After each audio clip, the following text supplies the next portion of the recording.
مشرق وسطی میں دیر پا امن کے لیے سعودی عرب نے تجاویز پیش کر دی۔ برطانوی اخبار فائنینشل ٹائمز کے مطابق ریاض نے خلیجی ممالک اور ایران کے درمیان ایک جامع عدم جارحیت معاہدے کی تجویز دی ہے، جس کا مقصد ممکنہ مستقل کی جنگوں کو خطرات کو مستقل طور پر ٹالنا ہے۔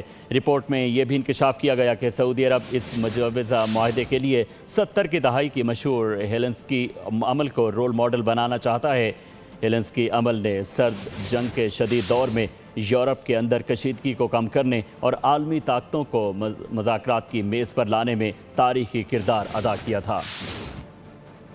مشرق وسطی میں دیر پا امن کے لیے سعودی عرب نے تجاویز پیش کر دی۔ برطانوی اخبار فائنینشل ٹائمز کے مطابق ریاض نے خلیجی ممالک اور ایران کے درمیان ایک جامع عدم جارحیت معاہدے کی تجویز دی ہے، جس کا مقصد ممکنہ مستقل کی جنگوں کو خطرات کو مستقل طور پر ٹالنا ہے۔ رپورٹ میں یہ بھی انکشاف کیا گیا کہ سعودی عرب اس مجوزہ معاہدے کے لیے 70 کی دہائی کی مشہور ہیلسنکی عمل کو رول ماڈل بنانا چاہتا ہے۔